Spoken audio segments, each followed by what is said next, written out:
Hello guys, once again you are all very welcome to Entrance Investigation. तो guys we are going to discuss a quiz on states of matter. तो हम इस topic पे एक fast discussion करेंगे through 20 good problems और ये problems आपके कॉन्सेप्ट्स को वापस से रिफिल्टर करेगा जहां पर आपको देखने को मिलेगा कि हाँ कहाँ पर हमने कोई गलती करी होगी या हमारा कोई कॉन्सेप्ट ढीला है।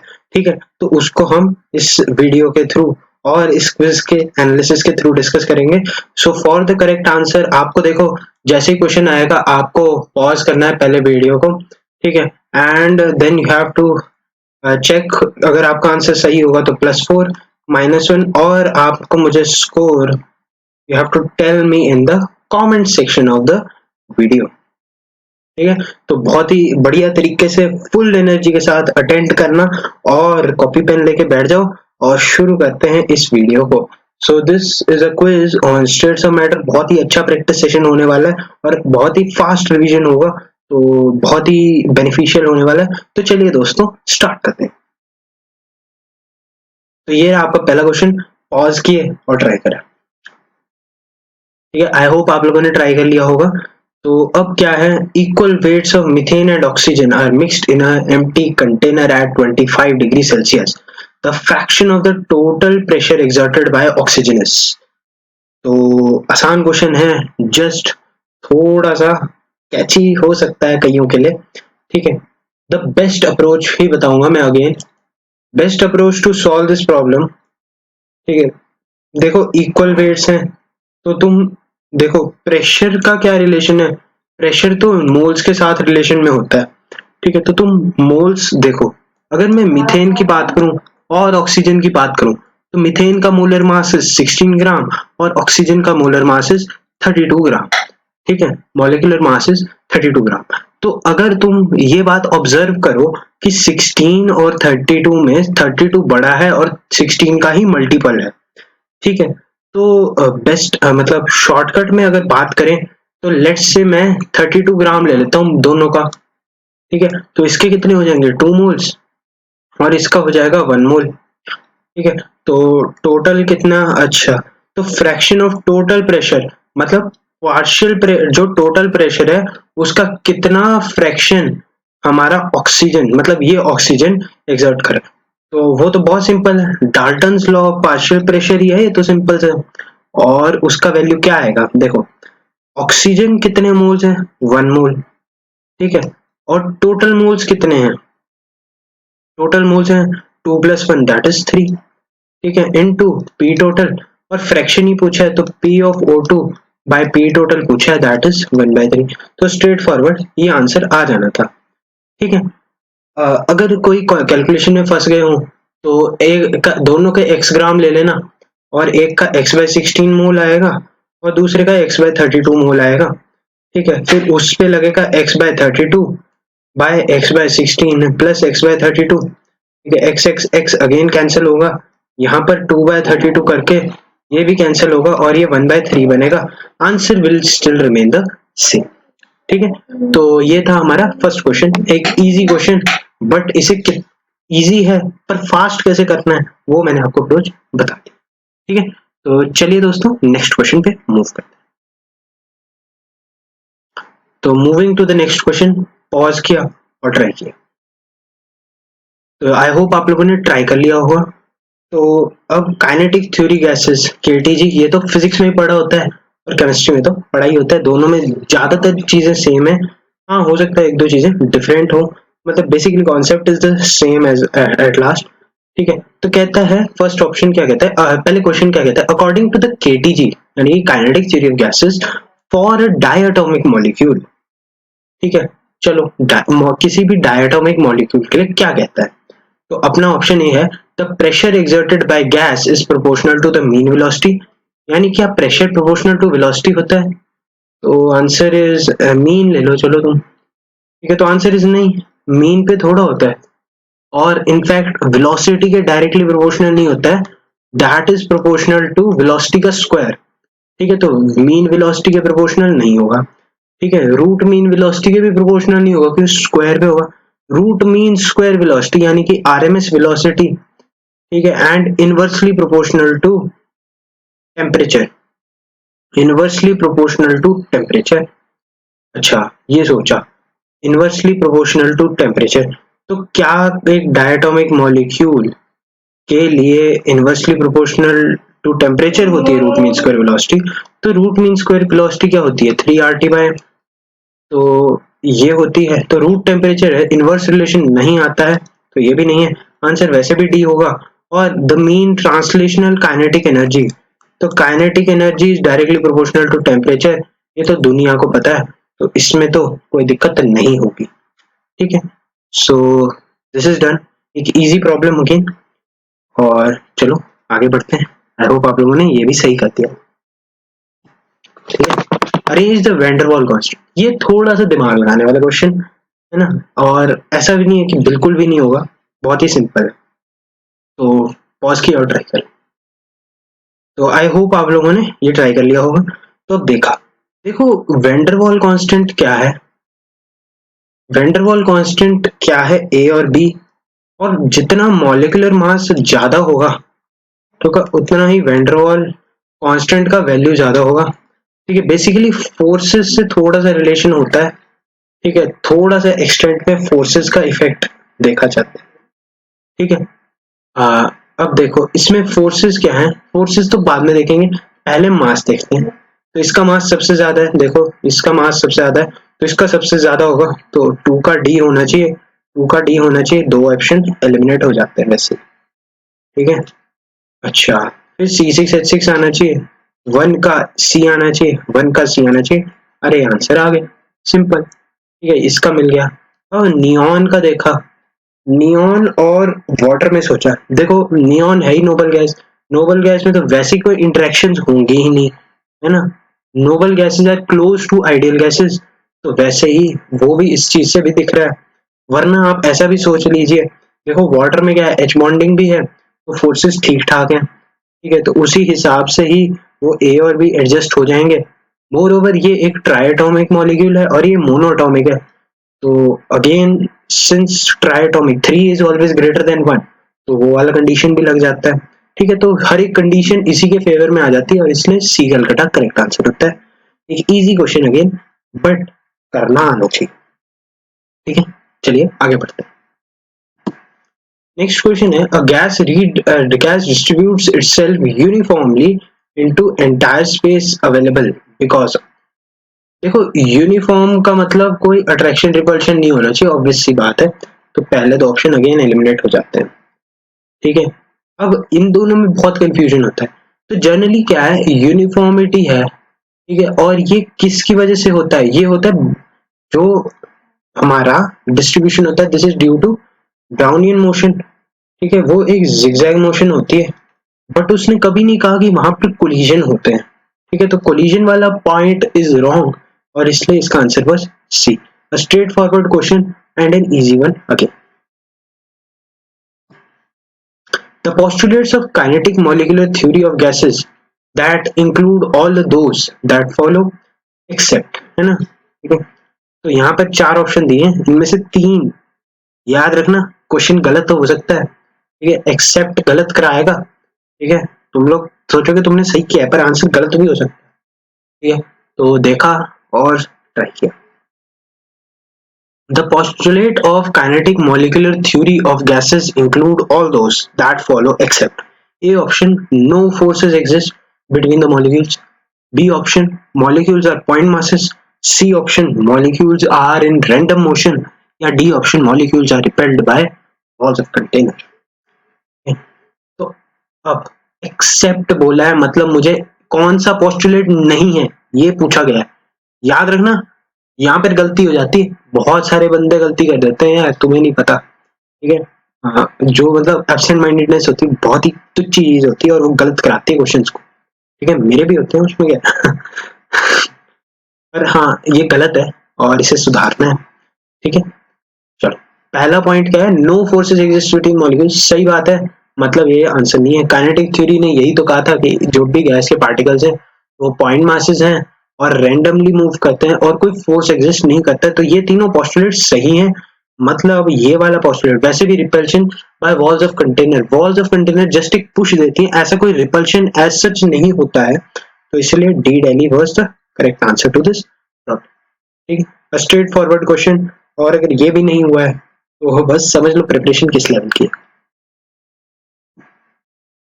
हाँ, next question, for a fixed mass of gas at a given temperature, which of the following is not consistent with Boyle's law? Easy problem, बस ग्राफ को समझना आना चाहिए, ट्राई करना। ठीक है, आई होप आप लोगों ने ट्राई कर लिया होगा। अब अगर आपका थोड़ा सा दिमाग तेज है और तुम ऑप्शंस को देख के क्वेश्चन करना चाहते हो, तो तुम बहुत ही इजीली एलिमिनेट कर सकते हो आंसर को। देखो, अगर मान लो तुम्हें कुछ भी नहीं पता है ना, तुम्हें कुछ भी नहीं पता है बॉयज लॉ होता भी क्या है, ठीक है, तब भी तुम दो ऑप्शन एलिमिनेट कर सकते हो। कैसे? देखो, ए ऑप्शन देखो, बी ऑप्शन देखो, सी ऑप्शन देखो, डी ऑप्शन देखो। अब ए, बी और डी वैसे भी सिमिलर, दिस इज अ जाली मेथड ना।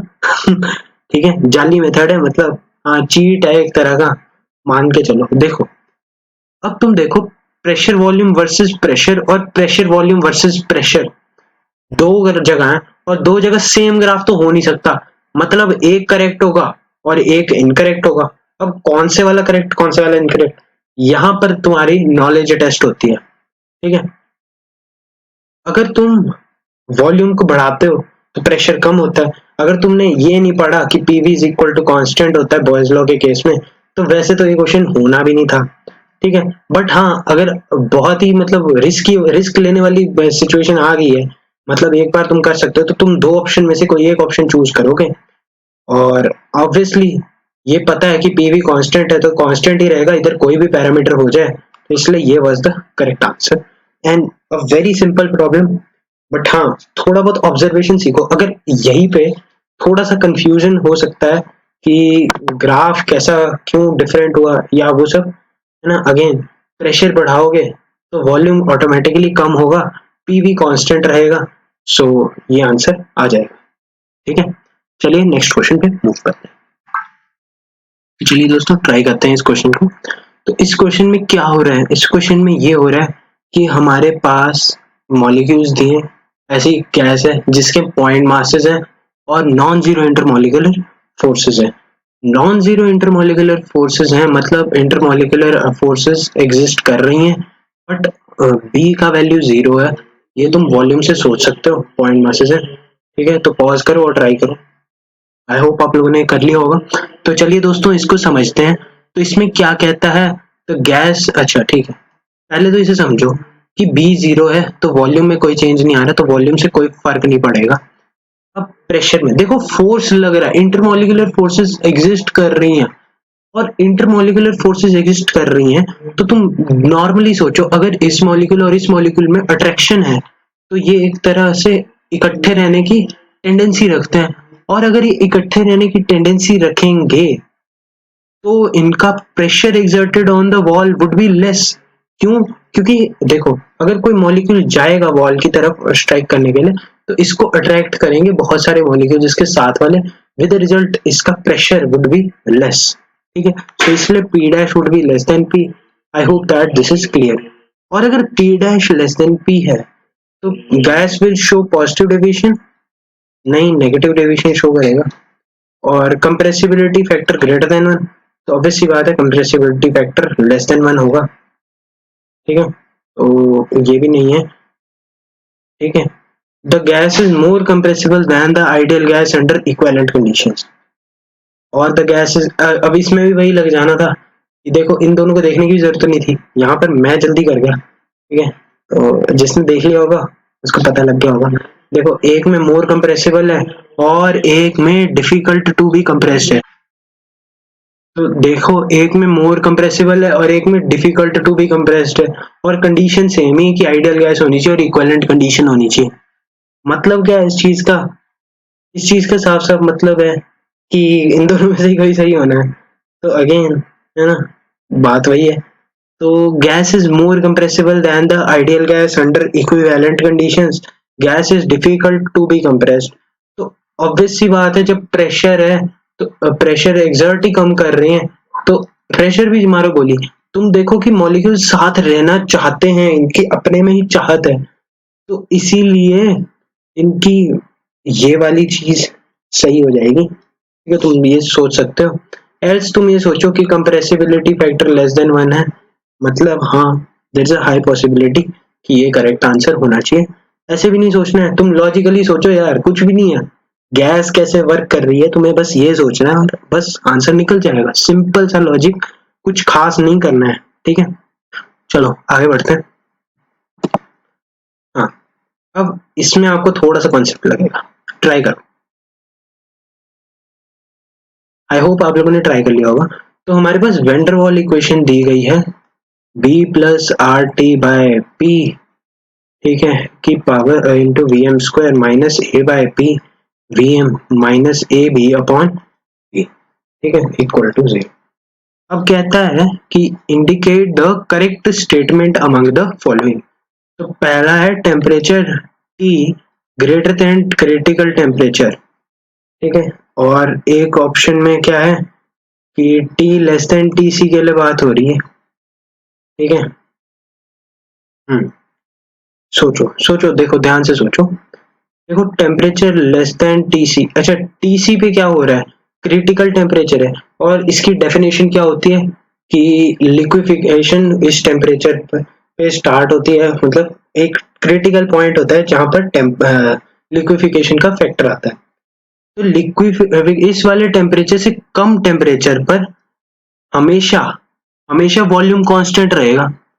ठीक है, और अगर हमेशा वॉल्यूम ही कांस्टेंट रह रहा है तो Vm is equal to V आ जाएगा।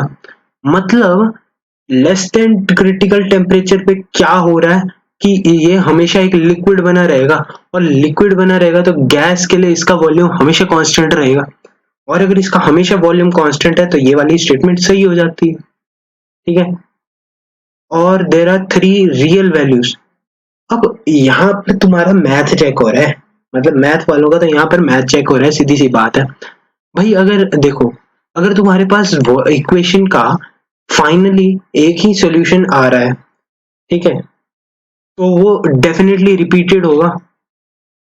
ठीक है, और वो रिपीटेड रूट होता है, ये डेफिनेटली तुम्हें पता है कि यहाँ पे इसके सॉल्यूशन में जब हम t लेस देन टीसी डालेंगे तो हमारे पास 3 वैल्यूज आनी चाहिए थी। ठीक है, बट वैल्यू कितनी आई, एक आई, और वॉल्यूम तो एक ही रहेगा ना, 2 थोड़ा होंगे, 3 थोड़ा होंगे, वॉल्यूम तो एक ही रहेगा। तो इसलिए ऑब्वियस सी बात है उधर रूट को रिपीटेड होना पड़ता है, और इसलिए ये आंसर आ जाता है। ठीक है, वैसे भी 2 अगर सही हो गए तो आंसर डी ही होना है, बट तीसरा भी देख लिए, at a temperature T greater than TC. ठीक है, देर आर 3 वैल्यूज। अब यार है तो गैस का ही वॉल्यूम, तो इसलिए 1 रियल और 2 इमेजिनरी वाली स्टेटमेंट सही हो जाती है इस केस में। देखो वॉल्यूम कब इक्वल रह रहा है, देखो वॉल्यूम हमेशा इक्वल है इधर। ठीक है, टी लेस देन टीसी के लिए ये वाली चीज हमेशा सही रह रही है, तो इसीलिए ये ऐसा हो जाता है। I hope that this is clear. चलिए तो दोस्तों लेट्स मूव आगे। The compressibility factor Z PV upon nRT of the gas above। यार ये तो पता होना चाहिए, तो इसका आंसर C। ठीक है, this was a memory based question. ठीक है, मतलब अगर तुम्हारे दिमाग में क्लियर है ये बातें, ये बॉयल्स टेम्परेचर है, तो इसके आसपास थोड़ा सा ऊपर this will always be equal to unity. Graph तुमने पढ़ा है तो तुम्हें आता होगा। ठीक है, चलो आगे बढ़ते हैं। Next step, 4 gram of H2 effused through a pinhole in 10 seconds at some constant temperature and pressure. The amount of O2 effused in the same time interval and at the same conditions of temperature and pressure. ठीक है, तो देखो क्या होता है कि तुम्हारे पास जो रेट होता है, ठीक है, rate of O2 upon rate of H2, देखो तो वो moles of O2 upon moles of H2 पे डिपेंड करता है। ठीक है, यानी कि weight of O2 by molar weight of O2, ठीक है, into weight of H2 by molar weight of H2, इस पे डिपेंड करेगा। ठीक है, और अगर तुम्हें ये पता है, इसका वैल्यू पता है, अच्छा, और ये तो हमें पता है कि ये inversely proportional to molar mass भी होते हैं। पहले तो मोल्स देख लिए, 4 ग्राम ऑफ H2 में कितने मोल्स हैं, तो 4 ग्राम ऑफ H2 में है 2 मोल्स ऑफ H2, और O2 के इसमें O2 के कितने W of O2 bye mass of O2 is 16 into 2 32, तो हाँ ये आ जाएगा 32, ठीक है। और इसमें रेट ऑफ O2 यानी कि 1/√16 और रेट ऑफ H2 तो √2/√32, तो अगेन ये आ जाएगा 4, और यहाँ पर अब कैलकुलेशन करेंगे तो ये 2 और ये 16, सो W of O2 was 16 gram. A direct application based question, a simple question again, और ठीक है चलो कर लिया, आगे बढ़ते हैं। नेक्स्ट है rate of diffusion of methane at a given temperature is twice that of gas X. तो from the Graham's law of diffusion, Graham's law लगाया तो rate is inversely proportional to मतलब मोलर मास, तो R1 by R2 is equal to root M2 by M1, ठीक है। तो rate of gas X upon rate of diffusion of methane यानी कि CH4 is equal to root of mass of methane upon mass of the gas, ठीक है। अब rate of diffusion of methane is twice that of gas X, तो half आ जाएगा ये, और MCH4 is 16 और MX आ जाएगा, तो MX कितना आ जाएगा 2 इंटू 4, और इसका क्या हो जाएगा स्क्वायर यानी कि 8 स्क्वायर, यानी कि आंसर वुड बी 64। ये D Delhi was the correct answer to this. Simple से फंडे हैं, ठीक है, आते हैं तो तुम वही है इसको दो, ठीक है चलो आगे बढ़ते हैं। X ml of H2 effuses through a pinhole in a container in 5 seconds. Find the time taken for the effusion of the same volume of gas specified under identical conditions. ठीक है, तो इसको ऑप्शन चेक मेथड से करना पड़ेगा, ठीक है, क्योंकि ज्यादा डेटा नहीं दिया गया है सब कुछ बताने के लिए, ठीक है। X ml of H2 gas diffuses through a pinhole in 5 seconds. तो T is directly proportional to root of M लगता है, ठीक है।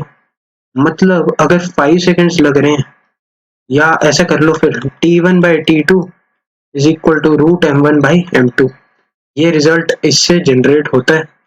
और देखो बेसिकली क्या है, रेट क्या है, चेंज अपॉन टाइम टेकन, तो टाइम टेकन और root of molar mass same वो आते हैं ना, प्रोपोर्शन में आएंगे, ठीक है। तो T1 by T2 is equal to root M1 by M2, so T1 क्या है 5 सेकंड में H2 जा रही है, ठीक है, और T2 अपॉन M2। अब इस पे देखना है कि कौन कौन से रिजल्ट सही बैठ रहे हैं, ठीक है। सबसे पहले 10 सेकंड और हीलियम, तो 5/10 is equal to 2 by mass of helium is 4, ठीक है, तो 1/2 इक्वल टू 1/√2, तो ये गलत है, तो ये आंसर नहीं है, ठीक है। इसको देखते हैं 25 सेकंड CO, तो 1/5 इज इक्वल टू रूट, ये तो वैसे ही पता है ये नहीं आएगा, 2/14 to 28, तो ये भी नहीं आया ना, ठीक है, नहीं है। अच्छा 55 CO2, तो 5/55 इज इक्वल टू 2/44, ठीक है, रूट 1/√22, ठीक है, इज इक्वल टू 1/11, नहीं गलत है, वैसे भी ये आंसर आना था, मुझे पता था, पर चलो फिर भी 5/T2 is equal to 2 bye T2 कितना है 20, और 2 बाय इसका आंसर इज 16 नहीं सॉरी 32 है, तो ये 16 आ जाता है, और ये 4, तो 1/4 इक्वल टू 1/4, यानी कि ये अपना करेक्ट आंसर है। इजी क्वेश्चन अगेन, ठीक है। अगर तुम्हें ये फंडे साफ है कि टाइम कैसे रिलेट हो रहा है, तो तुमसे बन जाना चाहिए, ठीक है। जरूरी नहीं है बनेगा यार, हर क्वेश्चन नहीं बन सकता, बट ऐसा है कि रियलाइज करना जरूरी है कि क्वेश्चंस इतने टफ नहीं है, ठीक है। चलो आगे बढ़ गए।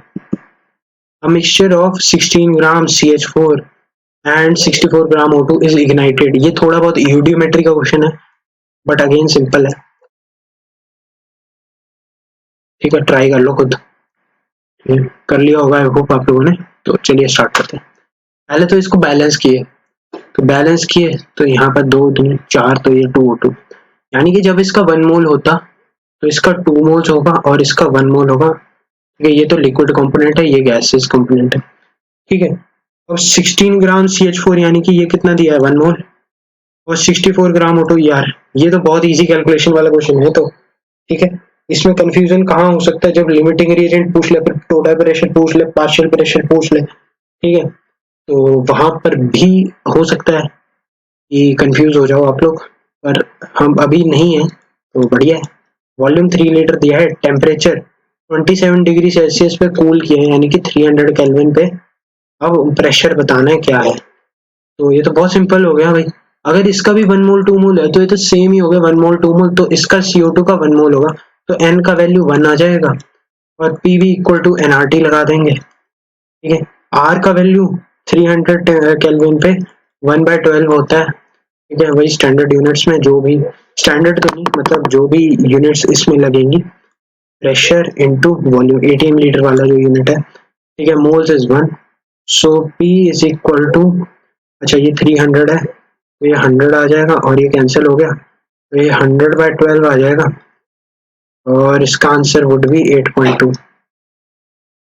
B Bombay is the correct answer. Easy question अभी, ठीक है, क्लिक करने की देर है कि यूडियोमेट्री लगेगा। हाँ, इसमें चेंजेस क्या हो सकते हैं कि अगर यहाँ पर आपको यहाँ पर 32 ग्राम ही दे दे, ठीक है, तो यहाँ पर फिर तुम्हारा लिमिटिंग रिएजेंट का कॉन्सेप्ट लग जाएगा, और फिर उसको चेक किया जाएगा, तो आंसर कैसे आएगा वो डिपेंड करेगा एग्जामिनर पे, वो कैसे पूछ रहा है, ठीक है। चलिए आगे बढ़ गए। Next question, at critical state Z is equal to, compressibility factor Z is equal to, तो Z क्या होता है, PM V, मतलब P मतलब critical, V critical by R T critical, ठीक है। जब तुम वैल्यूज डालोगे इसकी रिक्वायर्ड, तो यू विल गेट 3/8, अगेन वही वो P इज इक्वल टू, या TC is equal to 8A/27 RB, ऐसी सी वैल्यूज होती है ना, वो डालोगे तुम्हें ये आंसर आएगा। याद भी होगा तो बहुत बढ़िया, और अगर नहीं है याद तो कर लिए, सिंपल है, इजी क्वेश्चन। चलो आगे बढ़ते हैं। The correct statements from the of the following, अच्छा करेक्ट स्टेटमेंट बतानी है, तो पहली स्टेटमेंट पढ़ी, पहले तो तुम खुद ट्राई कर लिए होंगे अब तक, तो पहली स्टेटमेंट पढ़ी, the ideal gas can be liquefied to cooling it to a very low temperature and applying a very high pressure. Ideal gas में ऐसा होता है, नहीं, हाई टेम्परेचर लो प्रेशर होता है, ये गलत है, ठीक है। Helium can be liquefied to cooling it, ये सही है, ठीक है। अगेन मैं वही है कि तुमने पढ़ रखा है, तुम्हें आसान लगेगा। At ordinary temperatures compressed helium gas gets heated up when passed through an orifice, ठीक है, ये इसका ही कैरेक्टरिस्टिक वो कैसे क्रिएट होता है, ठीक है। अगेन हाई टेम्परेचर वाला कंडीशन कैसे करेंगे, at ordinary temperature hydrogen is less than compressibility of N, hydrogen is less compressible that ideal gas. देखो ग्राफ कैसे चढ़ जाता है, ऊपर तो Z ग्रेटर देन 1 हो जाता है, तो उसमें कंप्रेसिबिलिटी हाइड्रोजन की कम हो जाती है, तो ये भी सही है। तो answer to this question was BCD, a simple question, but वही है, I won't even call it a simple question, ये थोड़ा सा मॉडरेट हो गया अगेन, ठीक है, डिपेंड करता है कि आपको कितनी, भाई थ्योरी में कितने डेप्थ में गए हो उस पर डिपेंड करेगा, दिस इज वेरी, मतलब ठीक है, दिमाग लगा सकते हो तो लगा लेना, ठीक है। चलो अगले पे बढ़ते हैं। Next N ideal gas undergoes adiabatic expansion, तो कई लोग सोचेंगे थर्मोडायनेमिक्स का तो क्विज नहीं था, गैस गैस है तो तुम्हें आना चाहिए वैसे भी, पर चलो अच्छा है ठीक है। अब एडियाबैटिक एक्सपेंशन में क्या होता है, Q0 होता है, और Q0 है, ठीक है, तो ये वाली स्टेटमेंट सही हो जाती है, क्योंकि ये फर्स्ट लॉ है, Q is equal to delta, delta U is equal to Q plus W, ठीक है। अगर तुम ये सोच सकते हो, ठीक है, ला ला ला ला कुछ गड़बड़ होगी, अच्छा हाँ, और ये एडियाबैटिक एक्सपेंशन हो रहा है, तो यहाँ पर माइनस PdV आ जाएगा, Q is equal to delta U, expansion हो रहा है तो ये ऐसे आ जाएगा इस साइड को, work done by the system negative होता है ना, ठीक है, तो ये इधर जाएगा, और इसका वैल्यू तो 0 है, तो ये वाली स्टेटमेंट करेक्ट हो जाती है, ठीक है।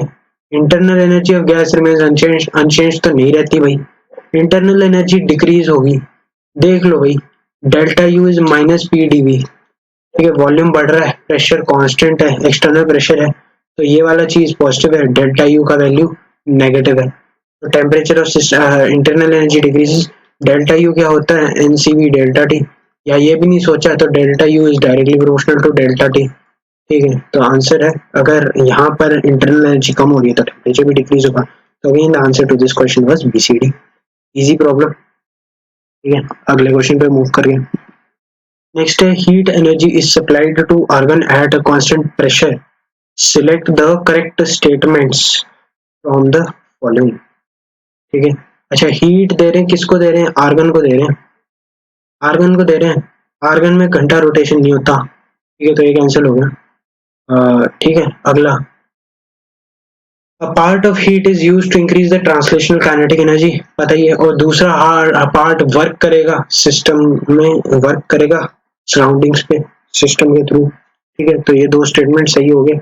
वाइब्रेशनल काइनेटिक एनर्जी कोई पार्ट है जो वाइब्रेशनल काइनेटिक इतना हाई टेम्परेचर नहीं है और कांस्टेंट प्रेशर पे नहीं हो सकता, तो ये गलत है। Answer is A and D. Simple, basically आपके ऑप्शंस में ए एंड डी दिया था। ठीक है, क्विज अगर आपने किया होगा। ठीक है, आगे बढ़ते हैं। Next, delta V iso and delta V adiabatic are the volume changes of an ideal gas during a reversible isothermal and adiabatic expansion between the same initial and final pressures. Find the correct statements. Basically वही हो रहा है जो normally हमारे routine में, daily routine में होता है। तो अगर तुम एडियाबैटिक का और आइसोथर्मल का ग्राफ बनाते तो this is iso and this is adia. तो this is a very clear fact कि एडियाबैटिक एक स्टीपर ग्राफ होता है, स्लोप ज्यादा स्टीप होती है, तो वी एडिया इज स्टीपर। ठीक है, नेक्स्ट है इन दोनों, अब ये हो गया। अब अगेन देखो, यहाँ पर ये साइन था और यहाँ पर कोई एक स्टीपर होना था, तो इधर से एक ऑप्शन आती है और इधर से एक ऑप्शन आती है। ये टेक्निक्स होती है सॉल्व करने की, मल्टीपल करेक्ट्स को। ठीक है, अगर तुम सोच सकते हो ये, तुम बादशाह बन सकते हो मल्टीपल चॉइस के। ठीक है, तो अच्छा, थोड़ी थोड़ी ये तो भाई ऑब्जर्वेशन से ही पता लगता है, कॉमन सेंस है, common sense, common sense, common sense. ठीक है, चलो देखा। ठीक है, अब क्या कहता है, delta V iso and delta V adiabatic are the volume changes of ideal gas. ठीक है, तो अगर तुम इसका ऐसे देखो, स्लोप्स देख लो, ले चलो, तो टीवी कांस्टेंट यानी कि वीडीपी प्लस पीडीवी जीरो होता है। ठीक है, और दूसरा क्या है, एडियाबैटिक, एडियाबैटिक के लिए पीवी की पावर गामा कांस्टेंट है, तो मन में इसको डिफरेंशिएट करना, वी की power gamma dP plus gamma V की power gamma minus one dV zero, थोड़ा सा सिंप्लीफाई किया तो ये कैंसिल हो गया, V dP is equal to minus gamma dV. अच्छा, पीवी आएगा नहीं, यहाँ पे गामा पी डीवी आएगा, और यहाँ से वी डीपी क्या आएगा, पी डीवी आएगा माइनस का, तो पी डीवी। ठीक है, अगर ये दोनों के वैल्यूज सेम होने को थे, ठीक है, तो यहाँ पर डीवी देखा, या डीवी इसको लिख लिया डीवी आइसो, आइसो ये ना, हाँ, और जिसको लिख लिया डीवी एरिया, तो dV iso is equal to gamma E dV area. ठीक है, पी से पी कैंसिल हो गया, डीवी आइसो और डीवी एरिया अगर तुम सोचो, ठीक है, या इसे ऐसे कर लो, dV iso upon gamma is equal to dV area. ठीक है, अब तुम अगर सोच सकते हो कि यहाँ पर इसका गामा, अगर पहले तो इक्वालिटी आ रही है, इक्वालिटी आ रही है मतलब ये दोनों इक्वल है, गामा का वैल्यू ग्रेटर देन 1 होता है। ठीक है, मतलब अगर ये 5 है तो ये 4, मतलब ये 5 है। ठीक है, अगर मुझे यहाँ पर 1 बनाना है, ये 5 है तो इसको भी 5 होना पड़ेगा। तो अगर मैं इसको और इसको कंपेयर करूंगा तो इसको और इसको कंपेयर कर रहा हूँ, ठीक है, ऐसे समझो, तो obviously DV iso will be greater than DV area. ठीक है, वरना सोचो कि यार फ्रैक्शन बना रहा है यहाँ पर और डिनोमिनेटर ग्रेटर देन 1 है, तो न्यूमरेटर को बड़ा होना पड़ेगा।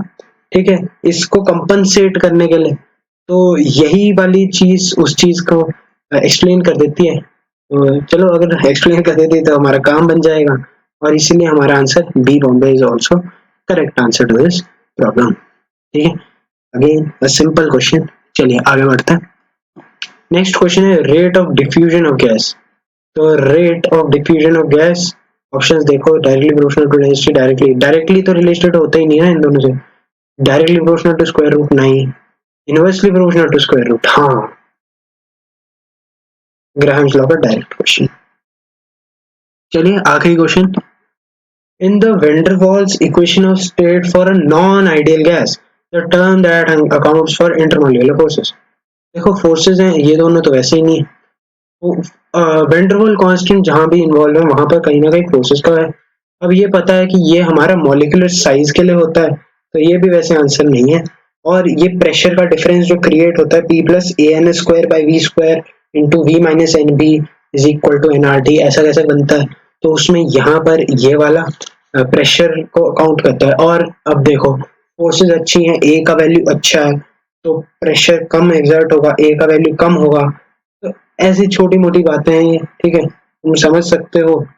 और इसी के साथ हमारा ये क्विज खत्म हो जाता है। तो कॉन्ग्रेचुलेशंस एवरीबॉडी, आपने आई होप अच्छा परफॉर्म किया होगा, स्कोर बताना जरूर, ठीक है। और do like this video and do share it with friends, take benefit of this, ठीक है। और खुश रहो, मस्त रहो, और पढ़ाई का बोझ ना लो, टेंशन नहीं लेने का, मस्त रहने का और पढ़ाई करते रहने का। चलिए दोस्तों इसी के साथ विदा लेते हैं, मिलते हैं अगले क्विज में या अगले प्रैक्टिस सेशन में, जो भी आएगा चैनल पे मस्त ही आएगा। तो चलिए दोस्तों एंड करते हैं, thank you very much everyone, thank you, bye, take care.